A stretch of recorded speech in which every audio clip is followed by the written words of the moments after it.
The University of Oregon is located in Eugene, a city of 80,000 people, situated in the lush Willamette River Valley, midway between Cascade Mountains and the Pacific Ocean. Touchdown! Stewart! Yeah, I got your speed right here. Hey, ball corner 10, outside 5. Are you kidding me? I'm really proud of where this team's at. We got a lot of work to do.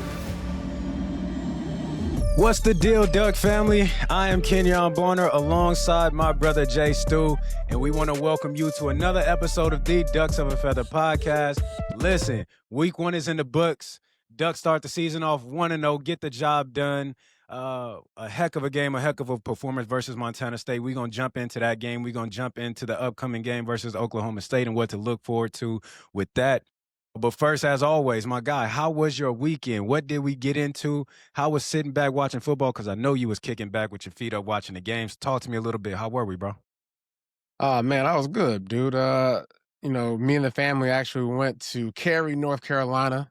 Little venture outside, for the weekend. Little quick stint.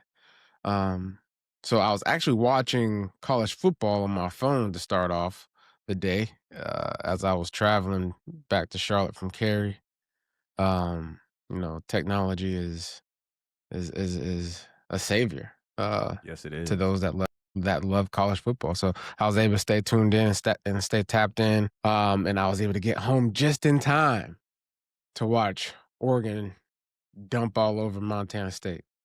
And So that they did. it was a fun weekend though. That's good. A lot of watching certain teams, as we'll talk about, made me feel really happy about our team because I'm just grateful for Dan Lanning and squad that my loyalty to my school is not in vain.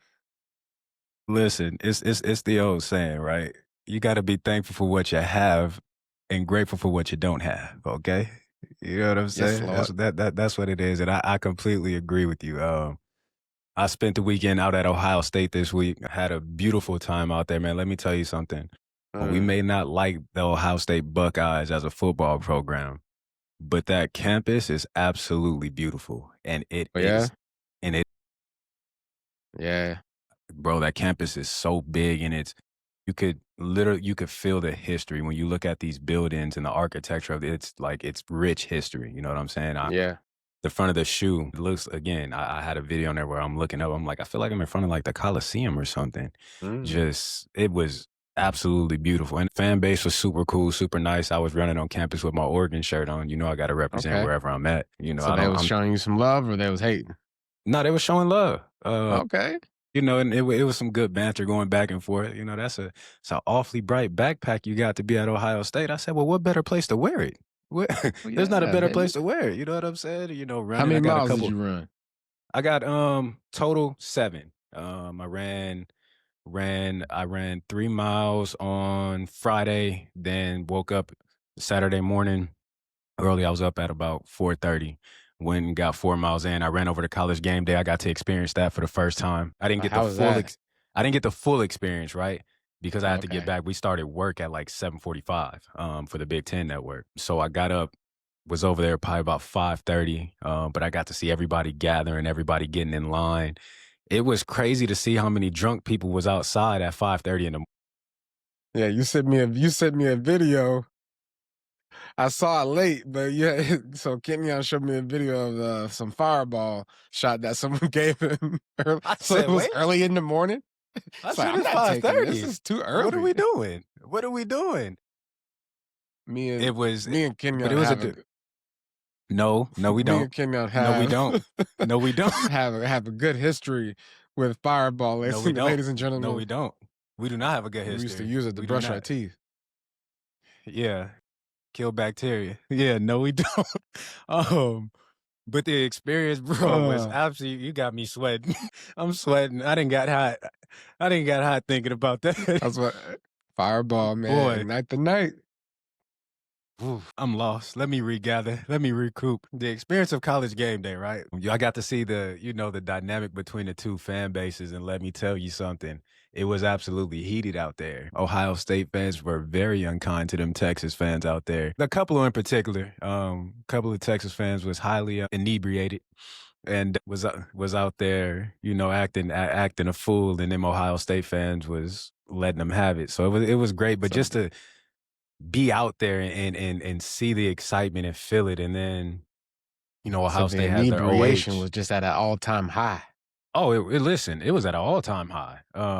You would have thought it was a Friday night the way they was out there. But not just Texas, both sides. Both sides was out there loaded. Both sides, okay. Loaded and activated. But again, bro, for real.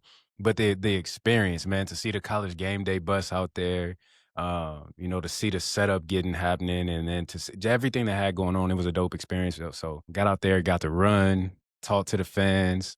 I met some people on Friday afternoon that were already sitting in line to be the first to let in for college game day. And when I ran back out there, they were like, "You actually came back." I was like, "Yeah." I was like, "I never got the opportunity to experience this, so I'm gonna get out here and do it." But man, it was a beautiful experience. The game, on the other hand, was very boring. I did not like that. I did not enjoy that game whatsoever. I have my opinion on both Ohio State. What were your expectations being? What were your expectations? Being that was the game of the week, really the game of the year, as what people were kind of hyping it up to be. Yeah.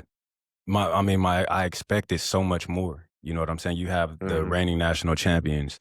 You have a college football playoff rematch. You have two of the richest cultured programs in the history of college football. I was expecting so much more. I wasn't expecting a 14-7 game. I wasn't expecting to see the struggles that I've seen from the Texas side of the football with Arch Manning. I was expecting to see more from the Ohio State offense. Obviously we got to see the Ohio State defense. We got to see certain aspects of the Texas defense. And obviously at this point in the season, defenses are always ahead of offenses, right? For whatever reason, you get to click faster and you find your rhythm faster, which is great for a team. But I just expected so much more than what that game gave us. But again, Arch Manning's first start and the magnitude of that start could have been too much. It could have been, it could have gotten to him a little bit. One thing I will say, I was in a stadium with about 108,000 people, 110,000 people. It was not loud. I was very surprised by that. You know what I'm saying? I'm always comparing, right? Because we both played in Alton. And when I travel to these stadiums, I want to know how we match up because we are a relatively small stadium as far as capacity. So going into Ohio State, I'm expecting to have to put earplugs in. Listen, let me tell you, I was having fun. I didn't need nothing. Listen, you could have had a newborn baby out there and their ears would have been fine. I could have called you and heard you. I could have FaceTimed you and had a good conversation. We could have had a great conversation. Gotten to every detail of everything and heard it. I wouldn't have missed nothing. So it was not loud. And so when we talk to Big Ten fans and some of those who have came and played at Alton last season, there's a reason why they recognize Alton as being the loudest stadium in the conference. Now, I will say this, I'll get to experience Penn State at the end of the month, and so I'm looking forward to that. But I was very let down by the lack of noise. Like, it's number 1 versus number 3, the first time in college football history that you have a top 5 matchup out the gate.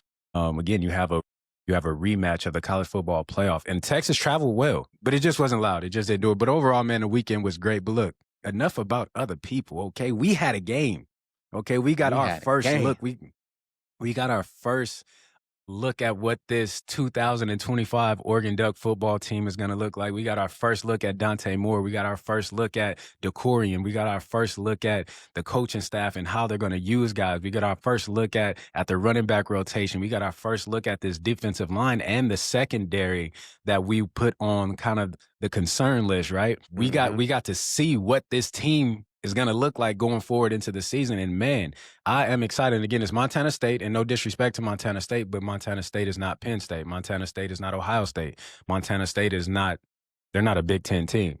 Look, man, Taco, you ain't got to put that disclaimer out there. Taco Dowlery said it. It's nice. There's different levels to this thing, okay?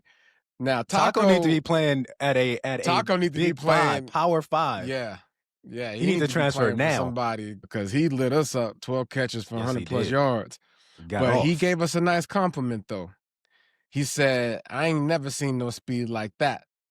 Okay? And that's a great. That means Oregon fast. Fast. Okay? What's faster than fast? Real fast. Real fast, okay? Yeah, But man. whenever He, you have he got another off. player that was on the field that was not just a guy, but a guy that showed his talent and probably he made him some money on Saturday. Yes, he did. Taco did. Yes, he did. But whenever you have a fellow opponent give you praise in the sense of, I ain't never seen no speed like that, and there's levels to this. Yeah. First of all, brother, you're showing your humility, and I like it. Mm-hmm. Oregon did things on Saturday that we knew they could do and what they're supposed to do. And now, Kenyon, when we talk about these opponents such as Montana State, the FCS schools, these warm up games, quote unquote, for a contender like Oregon, these are games where you are supposed to go in there and do the things that you just did. You're supposed to put up 60. You're supposed to win by 40. Yep. Not a lot of times do we do that. And Right. I will say, coaching staff came in with the right intent. And I think, Will Stein, Dan Lanning, they said it. Last year, they started the season off with probably way too much on the plate for the players, right? Wanting to showcase things. Offensive coordinators, defensive coordinators, a lot of times want to, fine tune things and try things in these types of games.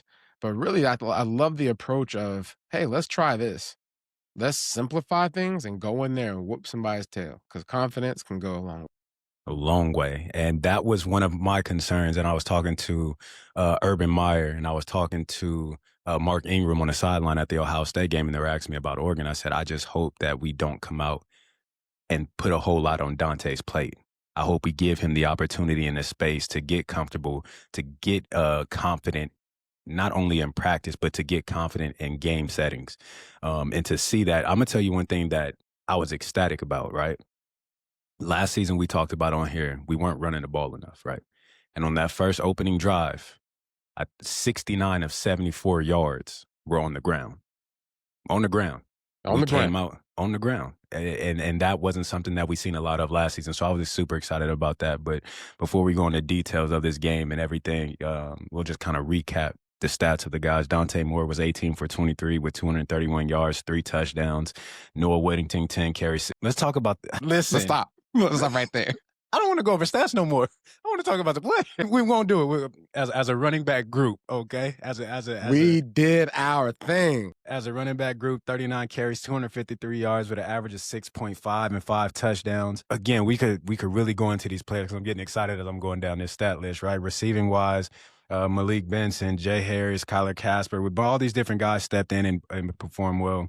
Defensive side of the ball, again, I want to stop right here and I want to talk, but I'm not going to do it. Great showing by the defense collectively. A lot of the young guys in the secondary. And we seen guys really get on them. Naeem, Iffy, Aaron Flowers, Amari, obviously Teo, Tatum. I was so happy to see it. This was a great game and a great showing by each and every player that stepped onto that field. And I'm glad we talked about it last week to be able to see the rotation and see the young guys get in there, a glimpse into what the future may look like. But let's go right back up and start at the top, Mr. Dante Moore. One of the best qualities or the telling qualities of a quarterback are their feet, right? Dante's feet were quiet all night. He was stable. He was in the pocket.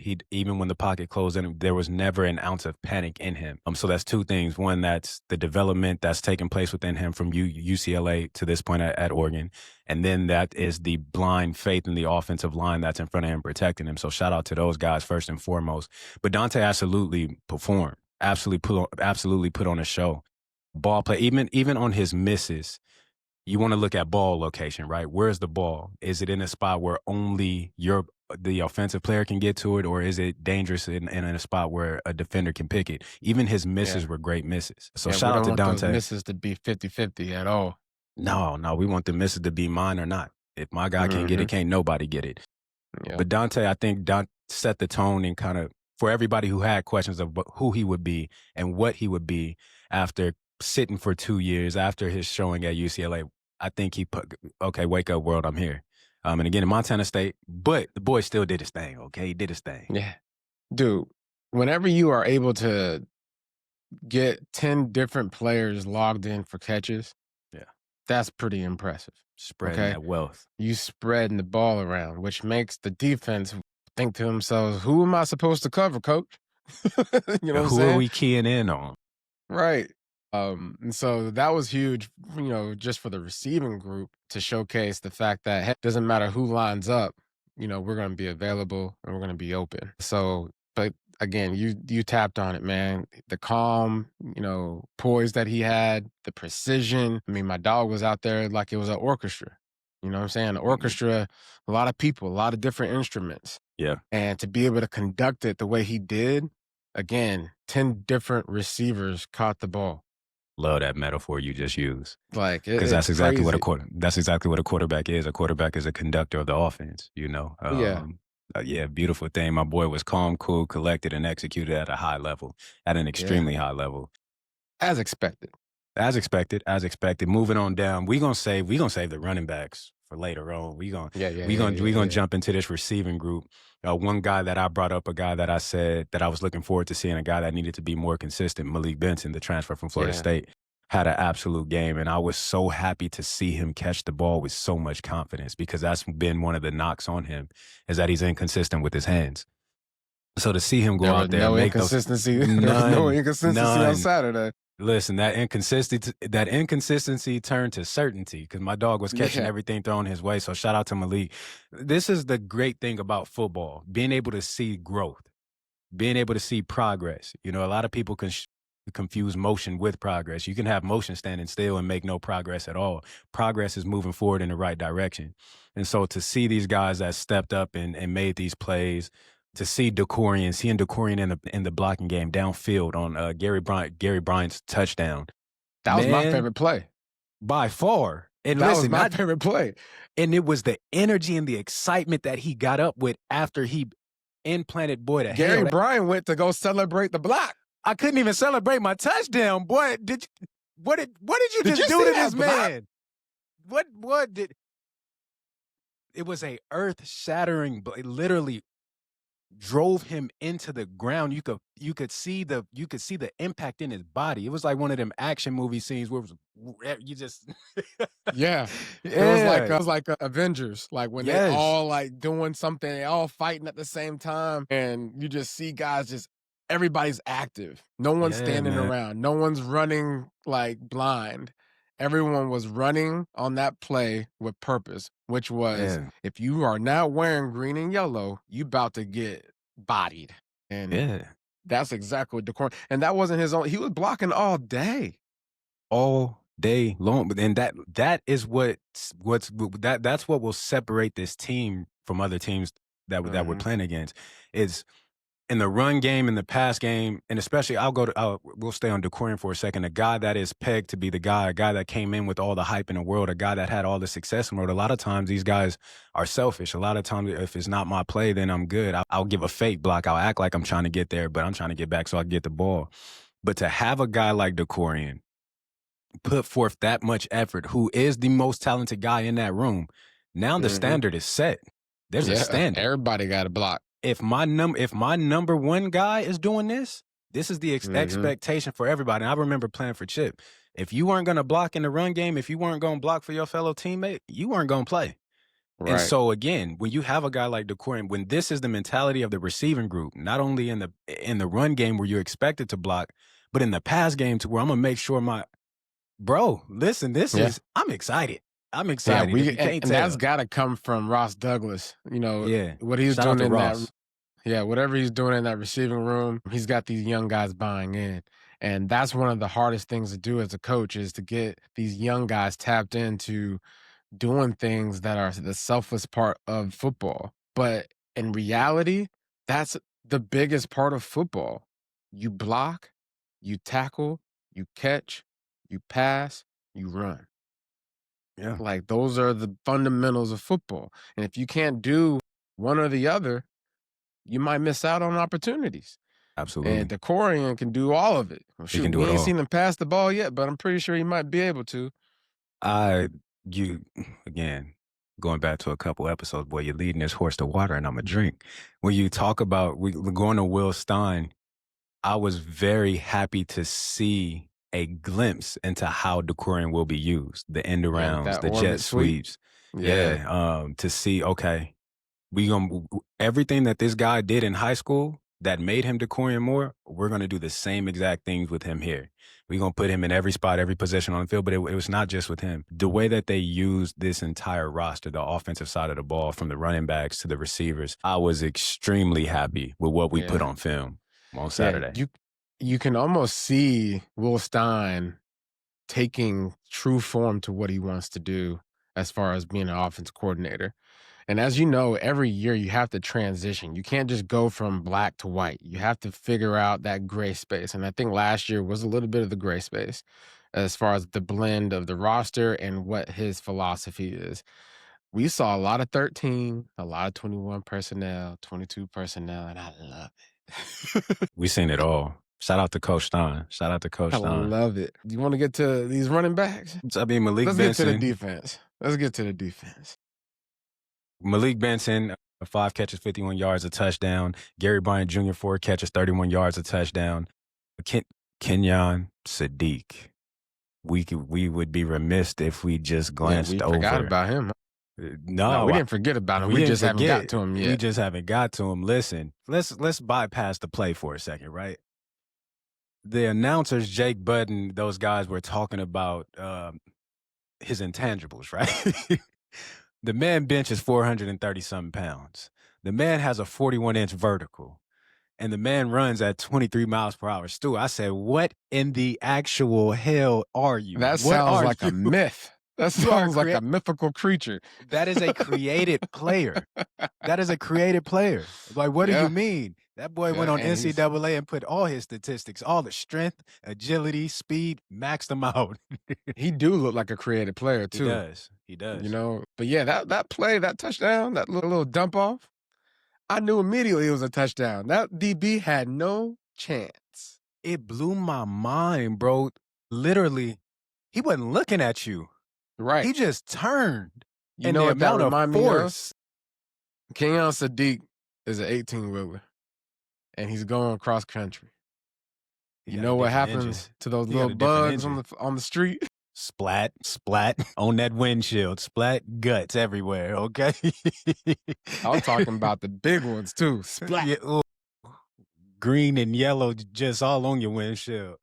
Yeah, that play, bro, I said, it reminded me of Adrian Peterson. I forget who the run was against, but where he caught the ball, turned, and completely annihilated the defender, another defensive back. I think, listen, what this put the entire country on notice, especially defensive players. When you're coming to tackle Kenyan Sadiq, when you're coming to tackle number 18, you better bring your hard hat and your lunch pail. Because if not, it's going to be a long day for you, my guy. You're going to end up on a highlight. How do you tackle a guy like that? You're supposed to go low. But then he's going to jump over your behind. Well, you hope he's not looking. But if he's not looking, I'm not hitting you high. But again, to Kenyan Sadiq, what you just did, that needs to put you on notice, because now you need to understand that when guys come at you, they're aiming at your legs. So now you have to be mindful of being able to protect yourself even when you're catching the ball, and you have to be aware where everybody's at. Because again, what you did, nobody wants to hit you up high. There are going to be there's some guys who, linebackers, even some safeties, Caleb Downs, you know, some guys, but we won't see that until the Big Ten championship, God willing, we make it there and all of that. But there's some sick individual that, okay, I seen what he did. I'm going to try him. I'm going to make sure he is who he's described to be, who he's advertised to be. All that 400 plus pound bench going to be all up in your grill. Yeah, but to Kenyan Sadiq, be mindful now. Guys are going to go low on you, so protect yourself. Play the game of football. Be you, but protect yourself. Mm-hmm. Let's move on down. Let's get to these. I got to make one before we go. We got to hit special teams, right? Oh yeah, special teams did they We'll start with the good. We'll start with the good. We got to start right. J-Mac, 2 block punts. One of the smallest guys on the field rushing into that back end as if he's 6'2", 245. You know, the heart of a line. So shout out to J-Mac, really flashing and really making, again, you have to have value outside of just your position in this game of football, especially when you get to that next level. If you're just a guy that can run routes and catch the ball, if you're just a guy that can run the ball, if you're just a guy that can, if you're one-dimensional, they will find somebody to replace you. They will find a player who is essentially 3-4 players in one. So to see J-Mac out there, not only catching the ball at receiver, but being impactful on special teams. This is what guys got to, special teams is what's going to get you paid at that. A lot of you guys aren't going to be the guy. That's just the bottom line. A lot of you guys aren't. It's only a few. It's the top 10%. Right? Mm-hmm. And everybody, in a majority after that, you'll have some intermediate contracts, but then the majority of the league is on league vet minimum contracts, right? But those guys, it's special teams. It's guys' ability to carve out another lane for yourself on special teams. So again, shout out to the special teams unit, going out there, getting it done. And then GB, I'm on your head, my guy. You can't score without that pill. You can't score without that pill. And I talked to these guys when I was out there. I need to get out to Oregon. You have to quiet your feet. When he was catching those punts and catch the ball in the air. Yeah. When you have an opportunity, punt returning is all about confidence. It's all about confidence and being sure of yourself. I need you to quiet your feet. I need you to quiet your mind. I need you to be confident, bold, courageous, and smart, and be the player that you are. But you cannot cough that ball up. Can't happen. I digress. Yeah, we saw that early last year too. We saw that earlier last year too, where, you're going to have mistakes, especially first game of the season. But when it comes to special teams, you can't afford to have those types of mistakes ever. No. Special teams is supposed to make the game easier, right? Yeah. And luckily we had some of our own, opportunities like the block punt and just in general flipping the field position repeatedly, right? That's all part of special teams and the purpose of it. And when you are doing your job, you're making the game easier for the offense and the defense. But yeah, cannot cough that ball up. The pill has to be it's the only way you get the deal done, right? You can't show up to a business meeting without the pill, all right? Can't show up without your briefcase, brother. Can't show up without your briefcase. A turnover on special teams increases your chance of losing that football game tremendously. So I know Coach Lanning and those guys, I know they're on them about it. I'm pretty sure they was on them on the sideline. Yeah, it just can't happen. But shout out to the guys.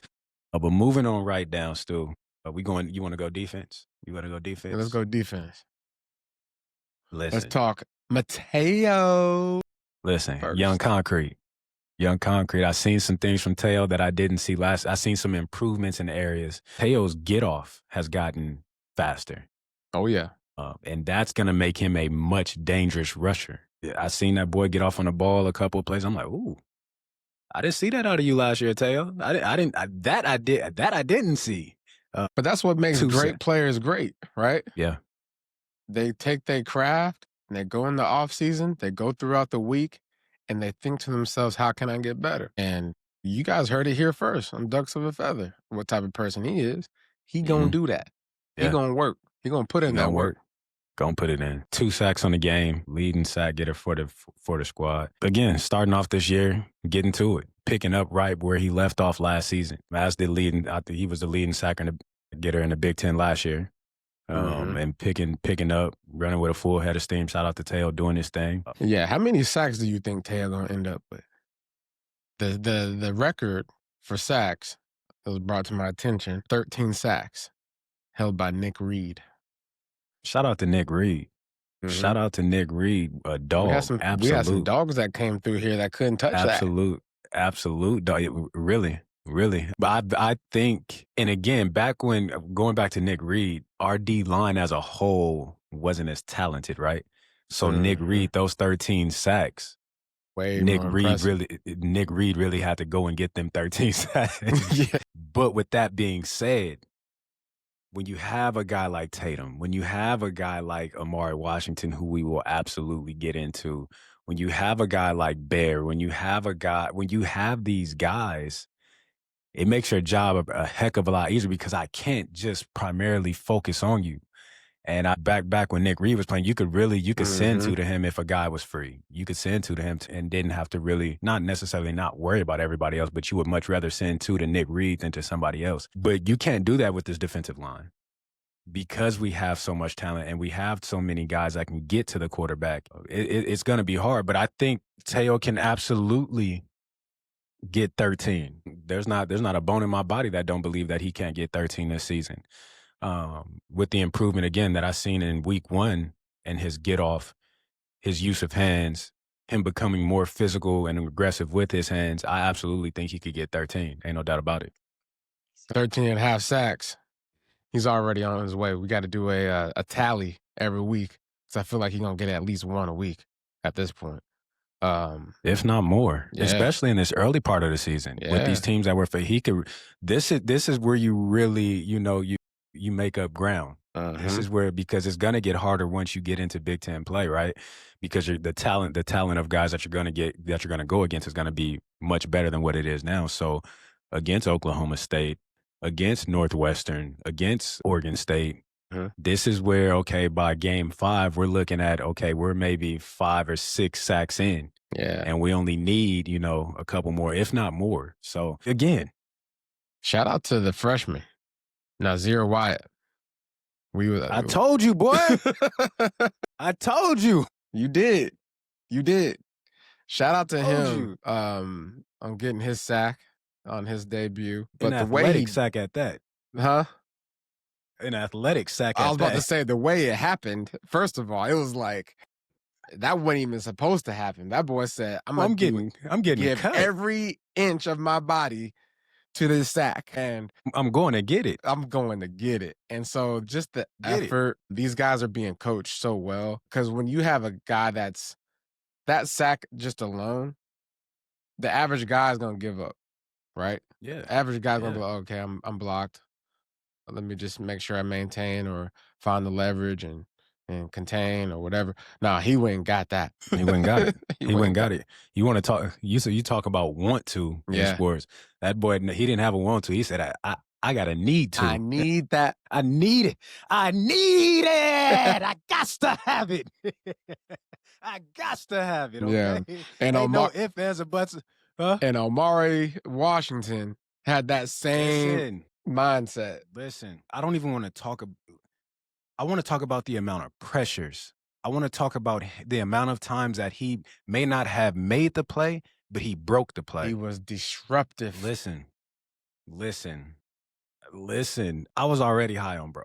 I was already that was already one of the dudes that, again, I was thinking that I was thinking. You are, based on what I seen. You've been told.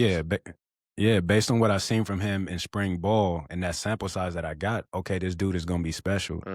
Again, I think the dude is 6'3", I think, and $3 and some change, but the way that he moves. Yes.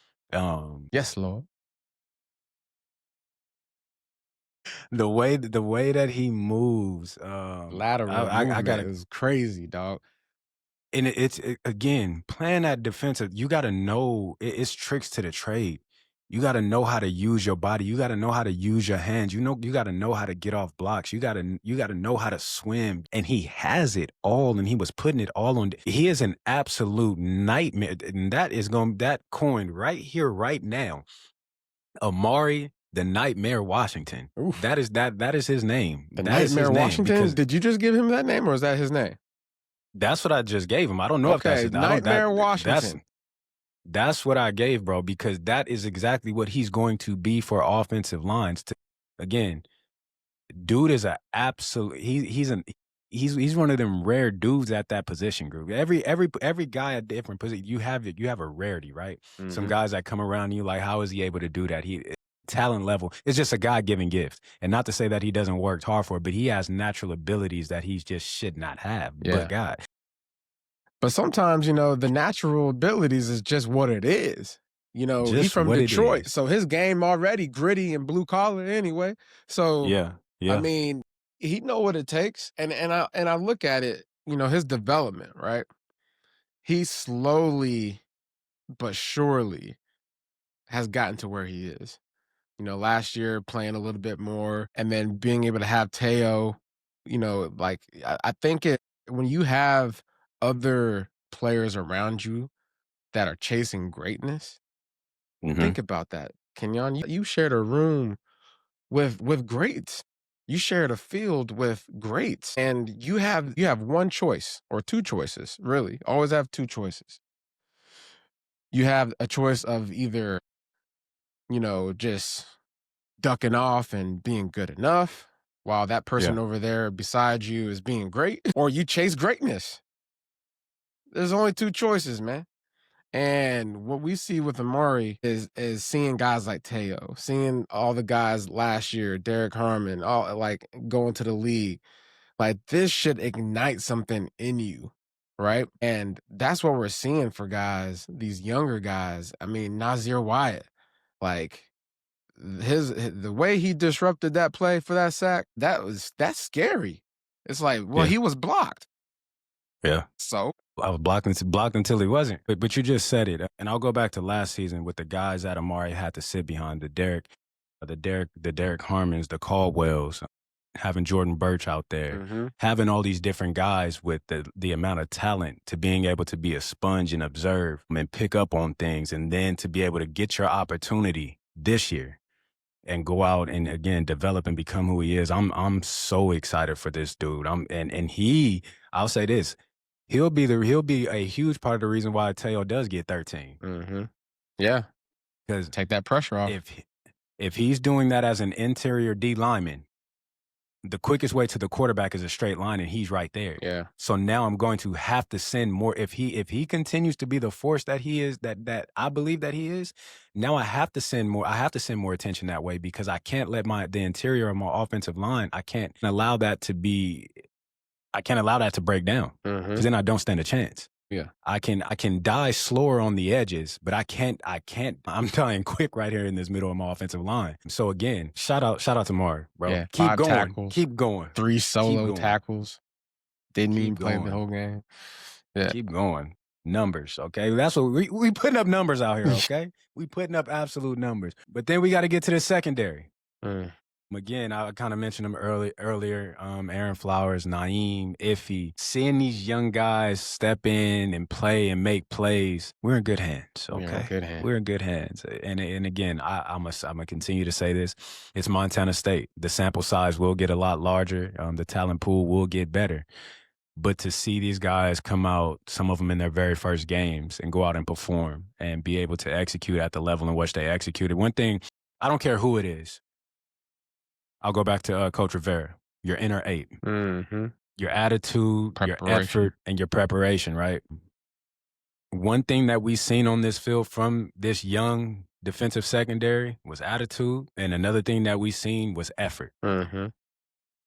Preparation was there. They may not have executed perfectly. Yeah, but those two out there things right mixing them there, up.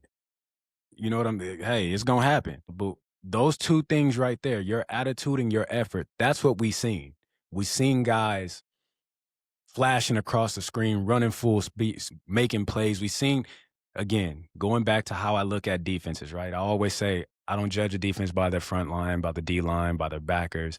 I judge a defense based on how willingly are your DBs to get involved in a run game. And we seen that from these young guys that's willing to come up, make plays in a run game, make big hits, make their presence felt. So shout out to our defensive coordinator and Tosh and the development of these guys. I'm excited about this team. Yeah. I'm so excited about this team. That. All right, RBs, baby. For those of you who do not know, and a lot of you don't know, that is and was the breakdown that the running back group had for 30, 50 years. Forever. That's the breakdown. We were 1, 2, 3, RBs, baby. RBs. Okay, so first things first. We got an opportunity to see the rotation, right, of what it will look like. We seen Noah Whittington first. Then we seen Jaden Lamar. Then we got to see Jay Harris. Then we got to see Makai. But it's them last 3 that I want to get to, right? Eventually, right? The future with Jordan Davis, and the future with Dejon Riggs. Listen here, completely off topic, has nothing to do with what we're talking about. But as an announcer, right? While I'm listening to this game and I'm listening to these guys call these names. If there's a name, when you get set up and you get situated and you look at the roster, if there's names that you don't know and you're in these meetings, right? You go meet with these coaches. and there's guys that are potentially going to be on the field, ask about the names. Yeah. I know his name's on there that's going to be hard to pronounce, but they said Dejan. I said, who? Dejan. Who is Dejan? That boy name is Dejan. Dejan. Just ask. All you got to do is ask. I told you, come sidetrack. My intrusive thoughts came into play. You over here protected the interests of these players, man. Yeah, man. Call that boy what his mama named him. Yeah, man. He out here making plays. I hate it, okay? I understand being called the wrong thing. Still to this day. Anyway, Kenjon, I digress. That's not what we're here for. But getting to them young three, Jordan Davison, De'Aaron Hill, Dejan Riggs, the future for this program is extremely bright. Yeah. Extremely bright. Hill showed me that spark over there on our sideline. He like broke a tackle. I thought he was actually about to score. I was like, oh, wait, there was an extra burst right after that. I thought he was getting up out of there. I thought he was out of there. I thought he was gone. Man. Yeah, I thought he was out of there. But the power as well to see him run through a guy. One thing I will say, and I'm gonna text him. I didn't text him, but I'm going to send it. And I said this to him in camp. Your sternum is going to get bruised. Yeah, you don't get your pads down, boy. Get them pads down. And I know Samp on him about it. Get your pads down. But again, it's kind of hard though. Jordan, explosive players like that have size to them. Like sometimes, those guys that are so explosive, they just so upright. Look at Adrian Peterson, right? He ran high. But when he was ready to deliver a blow, that boy got low. And so these younger running backs, you're gonna learn it, and hopefully you don't have to learn it the hard way, right? Don't learn it the hard. That's all we're trying to prevent. Don't learn it the hard way where you got to sit out 2-3 weeks. We didn't told you. Breathe. I didn't told you, boy. I told you your sternum was gonna get fractured. Get your pads down, right. Boy. Put that book bag on. That's why I tell these young running backs now. I coach middle school football. I tell them, hey, when you run in the rock, put a heavy book bag on. That's how you run. Okay? You gotta have that thing over your shoulder, and you have that ball tucked. And we run when we in between them tackles. Put that book bag on. Make sure it ain't light. Yeah. But those three young guys again, I'm gonna get to. We'll get back into the guys that are gonna be the main guys, right? The Noahs and the Jaden and the Jay Harrises. I was happy to see what I seen from Jay. But shout out to Jordan Davis. First game, 3 tugs. Already in the record books as the first redshirt or true freshman to have 3 scores in the opening game. But not only that, he is the first or the second freshman joining Royce Freeman to have as a freshman to have 3 touchdowns in any game. So shout out to Jordan Davis already stamping his name in the record books. But what we've seen from that dynamic, you've seen the thunder and lightning, right? Riggs is more the savvy guy with the moves, and I'm gonna go left and right. I'm gonna give you moves. De'Aaron, the north and south, getting there, but still has power and the speed. But then you bring that big bruiser in. I'll go back to the goal line drive that they were on the when De'Aaron couldn't get in. Yeah, Riggs couldn't get in. Bring in big boy. It's fourth down. It's fourth down. We gave y'all an opportunity, and I said after De'Aaron, because that was De'Aaron's drive, right? Yeah. De'Aaron got them down there. De'Aaron had the runs. I was like, they should have left De'Aaron. That's his touchdown right there. Okay, they brought Riggs in. Okay, De'Aaron, go ahead. Okay, go ahead, De'Aaron, get your. Okay, no, don't stop your feet. You got when you're on the goal line, you can't stutter your feet. You can't stop. You got to drive. They brought that bowling, but they brought that wrecking ball in there. Okay, that's Jerome Bettis for me. Yeah, the wrecking ball. Brought that boy in there. And boy, you just touched my soul. Shout out to Miley. Shout out to Miley. Shout out to Miley. Love you. I love you. I love you. I don't know what her fan base is called, but whatever they are, that's what I am. You a true fan. What? I was not familiar with your fanship, my brother. I can buy myself flowers. Yeah. All right. Okay. Shout out to Miley. You get me sidetracked. I need to focus, okay? But we talking about Jordan. Jordan, that wrecking ball. That boy came in on that goal line. Yeah. It was actually, it was awesome to see the packages, the 23, the 22, the 13, the 21. we get these different packages that we haven't necessarily seen out of the DNA of Oregon's history. We are seeing a team that has weapons. And when we talk Yes. about weapons, I'm talking about weapons of mass destruction. Okay. You know, two of the runs of Jordan's goal line there, touchdowns. There's one where he went up in there and got it. Bulldoze. Yeah. Right? Mhm. So what do you have to do Mhm. as a defense? Okay. Well, he can score from just jamming his body through the gaps of any defense. But what does he do on the second time? Oh, he bounces it. Make a move. So But now we he got didn't to just worry bounce about the it. power, but the agility. But he didn't just pounce it. He pressed the hole. And to me, that is important to see young running backs be able to press the hole. Don't just That make is up so your hard to mind teach a that you're young going guy. to bounce it. He pressed it, got the linebackers filling into Sucked their them gaps. on up, sucked them in, And then, boop, bounce out to the right.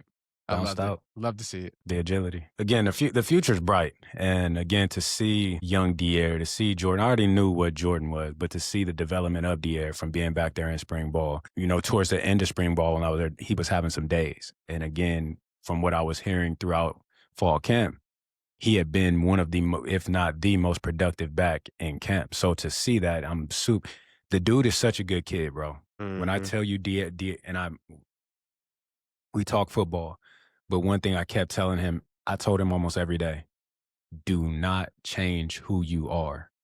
Don't lose yourself. Don't lose yourself. Don't allow success. Don't allow being here in this space. Do not lose who you are, because who you are is a rare breed in this world. Don't lose who you are. Dier is I'm talking about a phenomenal young man. Who does he remind you of? Kid. I don't like to play the comparison game. Like when it comes to personality. Are you talking about as a person? Yeah, just as a person. Nah, he is who he is. Mm-hmm. He's Dier. He's true to himself. Completely different from everybody else in that running back room. Mm-hmm. Completely different. I'm talking about a genuine good kid. Yeah. Genuine good kid. So super happy for him. But future's bright. Let's not leave out the older cats. Can't leave out my guy, Noah Whittington, the lead back. Came in and got 10 carries for 68 yards with almost a 7-yard average and a touchdown. Out the gate, had that nice little cutback. Yeah. I need you to work on your top end speed, boy. I need you to get going. I need you when you going to be gone and stay gone. And everybody can't be as fast as you, Kenyon. It's not about being fast as me. I just want you to be faster than everybody else on the field. Just go. Just get going, brother. Yeah, man. Unhitch that. Unhook the trailer. Nah, listen, it's not a back in that room that got a trailer hitched to it. Let's get that out of it. It's not a back in the room that got Jay that. Harris took 150 yards with a check Stay down. vertical, Jay. Stay vertical. What are you cutting out to the sideline? You didn't trust his speed. It ain't even that, Stu. You got 2 blockers on the inside of the defender. He has to run through them to get to you. You have space on your right-hand side. The fastest place to any destination is a straight line. Fastest line from point A to point B is a straight line. But he didn't trust something. And you have the speed. He didn't trust something. You said it right. He didn't trust something. Stay vertical, but I was happy to see from him be able to get out there and do what he did. Yeah. And Lamar, that boy shows the some special speed. teamer. He got it. He showed some speed on that corner. But he did. But last year he had that long run. I'm talking Oregon State, about. I believe it was. I'm talking about stop, go. Okay, stop and go speed. So when you able to, on the short side of the field, when you able to catch that sideline and outrun everybody, that's hard to do. Yeah. He showed me something on that. I enjoyed seeing him getting his touch because, again, he's been around in that room for some time. So for him to be able to get the shine and opportunities, as you already basically you told us who was going to be playing football. We just didn't know. Mm-hmm. We didn't know who was going to be playing. Clearly, nobody knew. But Kenyon been calling it, all offseason as far as how this depth chart was going to really shape out, and here we are. And I'm very pleased and excited with the future, but I'm most excited about this season because when it comes to October, November, we are going to have depth. As long as our offensive line stays healthy, we going to have these running backs ready to run. And defenses should be on edge. Yeah. Again, shout out to the Ducks. Great win. Great way to open the season. Again, we said this on last week's episode. We want to see them put their foot on the gas and never take it off. And we've seen that. We've seen that this week. So shout out to the coaching staff. Shout out to the players. The players being prepared and being able to execute, because that's what it comes down to. As a coach, you can have the perfect game plan dialed up, but if your players don't go out and execute that game plan, then it's good for nothing. So we've seen the perfect combination of preparation and execution, play calling by Will Stein, by Tosh, by the entire coaching staff, and went out there and got it done in a great victory. Getting up out of there, 59-13. I can't remember the last time they put up 60 points. I can't remember. I can't remember either off the top of my head. I can't remember. But it might happen. It might happen pretty frequently here soon. Listen, I'm hoping so. But keeping the main thing, and moving on. We got Oklahoma State coming to town. Got them Oklahoma's boys coming out here, and they had a game against UT Martin. What are they, the Cowboys? UT Martin? No, I'm talking about Oklahoma. Yeah, Cowboys. Quick story about Oklahoma State. We played them in the Holiday Bowl in 2008, and they had a young man at receiver by the name of Dez Bryant. Dez Bryant had like 122 yards and 2 touchdowns at half. That's why he Dez Bryant. It was single-handedly giving us the business, okay? Single-handedly, but that is not what this team is, and they don't have a Dez Bryant.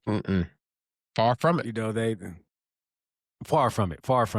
They suffered some losses in this past week's game, which works in the Ducks' favor. Obviously, you never want anybody to get hurt, but when it does happen, you gotta take what's handed to you. And them coming into Alton was already going to be a tall task for them based off of the performance that we seen against UT Martin. It was going to be hard for them to go in there, but now it becomes even harder with them losing their starting quarterback to what could be a broken foot, a lower leg injury. Yeah, Haas Ney. Being out for some time. Haas Haney. Yeah. He broke his foot, and then Zane Johnson came in, right? Backup quarterback. Did all right against a team that you're supposed to do all right against. Yeah. But they up a creek without a paddle. Without a cradle. Would I say cradle? Cradle? Without a cradle. Don't matter what you got a stick. It ain't gonna help you. Yeah, it don't matter. You can have a motor in the back of that boat. It ain't gonna help. Yeah, they didn't show a lot versus a team that you're supposed to go out there and perform. The run game, they had 21 carries for 156 yards with a 3-yard average. You're coming up against a team in Oregon who has historically been pretty good against the run, outside of a couple games last season that we won't bring up. But I don't think this should be another game where we see the entire roster. This should be another game where we see the young guys be able to get in there, go out there, perform, execute. We get to see Dante Moore find his rhythm more. We get to see the running back group and the offensive line sync together, find their rhythm. This should be a game. I want to see more from our linebackers. I want to see more from Mixon. I want to see more from Betcher. I want to see more from Purchase. I want to see more from these guys at the linebacking spot, right? I want to see those guys fly around, fill gaps, make tackles, get in on the sack game. I want to see Gary Bryant Jr. at the punt return spot. I want to see him get comfortable. I want to see DK back there at punt returner and be able to find his rhythm and find his group, because I think eventually he'll be the guy just because of the type of talent that he is, what he has. You know, the dude has an ability that nobody else on that roster has with the ball in his hand. He's a playmaker. He's a guy who can do it all, make guys miss. He has the speed. He has the mentality. So I want to see him back there, be able to get some shine and get comfortable. I want to see more from the linebackers. I want to see more from Mixon. I want to see more from Betcher. I want to see them get more involved in the run game and make plays. This is a game where I want to see more from our young secondary. I want to continue to see them progress and get better and go out there and make plays. I want to see more from Naeem Offord, see him on the field. I want to see the offensive line and the running backs and Dante Moore continue to sync together, develop. I want to continue to see this team move in the they set the standard. They laid the foundation versus Montana State, right? And I just hope we continue to build on that. And I think this game will get out of hand relatively early. What you think? I think the same way. Just as long as we handle business, you know what I'm saying? Defensive discipline, right? Last week, you look at Taco Dowry, um, he was able to get loose. He was a good player. And every team that we play against is going to have at least one of those guys. When you allow a guy to have 12 catches for 100 and some yards, something's wrong, right? I don't care how And good not he is. the only guy they had. Yeah, the only guy, which means you should have been able to contain that type of guy with the type of defense that you want to be. So again, to your point with the linebackers, when you have crossing routes, when you have those short route conversions turning into big gains, that's where the linebacking core is supposed to be there to make those plays happen. Too many times, Thieneman was saving the day. And Yeah. although we love the fact that we have a safety that can be there in the box and be present on saving,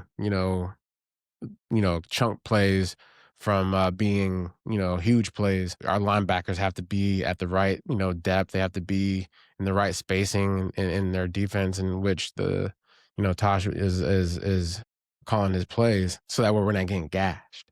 And so I don't want those gashes to turn into us playing at Oklahoma State that finds a rhythm on, in the second quarter before half when they're, in their 2-minute offense and capable of, finding some momentum. And then now we're going into the half and it shouldn't be anywhere near close to what, you know, they're hoping it to be. This should be a complete blowout. If week 1 was about speed, week 2 got to be about discipline.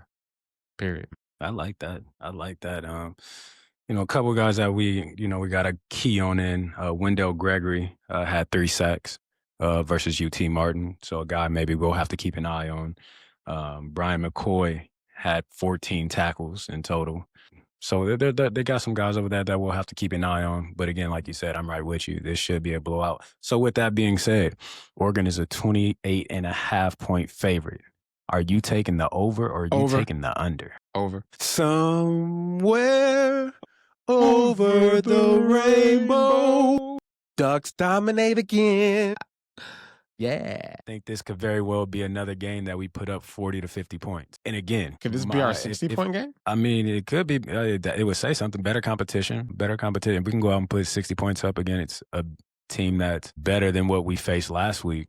I think that would say something. If you're offensive coordinator, defense coordinator, Dan Lanning going into this game, Kenyon, are you going in with the mindset that you want to play your starters more, regardless? I definitely want to play more. I definitely want my starters to play more because not too far up the road. Yeah, not too far up the road, the Ducks got to fly east. Mm-hmm. And when we fly east, we're going to a place by the name of Happy Valley that is not a happy place for opponents. Mm-hmm.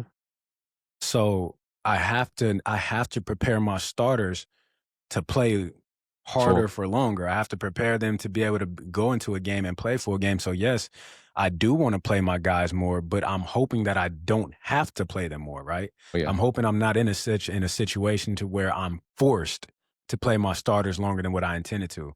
So I'm hoping we go in and take care of business, but the starters get a half to 3 quarters, and then we continue to progress and elevate timing-wise going into the following couple of weeks.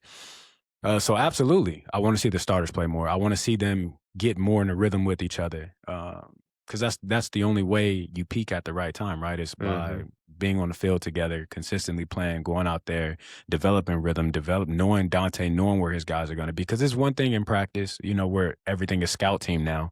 You aren't facing real defense. Guys aren't really giving you a true look. And the only way you get that true look is by in-game experience. So I hope we see them more. And I hope, but again, two sides to the coin. And obviously, too, Will Stone's going to be able to open up the playbook just a little tad bit more. Don't open it too much. I'm not with you on that one. I got to disagree. Why? I want you to open it up as much as you have to. If we can come out and execute the same game plan that we executed against Montana State, being very vanilla, we didn't show too much. We showed some things here and there. Yeah, but I'm just saying, as an offensive coordinator, you have to gain confidence as well, and so by doing so, you have to figure out game situations to to let that live. But to your point, though, I'm with you. I would rather them be vanilla for sure. But we know as an offensive coordinator, you gotta at some point, test your own squad as far as like what are they going to be able to handle. And I think this is a good game for that. I don't disagree with you. I'm back in the car with you. Come on, man, strap up the back, the seat, the buck. What they be doing? I'm strapped up. Where we at? 1 second. You want to go predictions? As far as what? Game prediction? Like score? We suck at that. We might be on right now. I was right about this. I went on Twitter or X. I said last minute, hey, the Ducks about to win by 40. Okay. All right. I was right. Okay. So we gonna go back into time. We gonna revisit. We just talked about progress, right? Getting better. We talked about that all throughout the pod. And so we gonna see if we've progressed. So let's jump into these predictions. What do you think the final score of this game will be? Final score of the game is going to be 62 to 10. I'm with you on the 10. That's where I was at. I was right there. You was with me until I said 62? Yeah, 62. I like it. Matter of fact, I don't like it. I love it. I don't like it. I love it. I'm not gonna go that high though. I would love to, and I'm hoping that you are correct. But I'm gonna stop right there. I'm gonna go. Look, man, the Cowboy got shot in the leg last week. They got some injuries on deep. They got their secondary. They got a DB that got hurt, so he gonna be gone. And so it sounded like he was a top tier leader. Okay, not available. You said back. Quarterback hurt, broke his foot. You said Cowboy got shot. The Cowboy got shot last week. That is crazy. That is crazy. Cowboy got trampled by his own cows, man. Look, they wounded, so that's the reason why that 62 is very much so in the grasp, especially early on. Look, offense already struggles. There's always more struggles for offense in the early parts of the season. Oklahoma State is just going to have to continue those struggles because they back up, unless he's the smartest man in Oklahoma. I don't know about that playbook opening up too well for him. Yeah, you're right. Okay, so with that being said, right, I'm still not going in the 60s. I'm not going there. I'm not there. I'm not there yet. I tried. You tried. You tried. You're a sellout, but I wasn't buying. So I'm gonna go 52 to 10. I like 52 to 10. Okay. I might 49. All right, 49, 62 49, or 52. 50. So look, everybody pay attention on Saturday. When it's 62 points, okay, Oregon, Dan and squad. I need the 62, okay? Keep whoever you need in there. That will make this happen. As long as you get that 62. Listen, I get it, Dan. Don't listen to this, man. Let's do what we got to do, okay? I know you are, man. Well, listen, with that being said, baby, week 1 in the books, on to week 2. As always, Stu, I love you. Love you too, dog. And remember, ducks of a feather flock together, and we out, baby.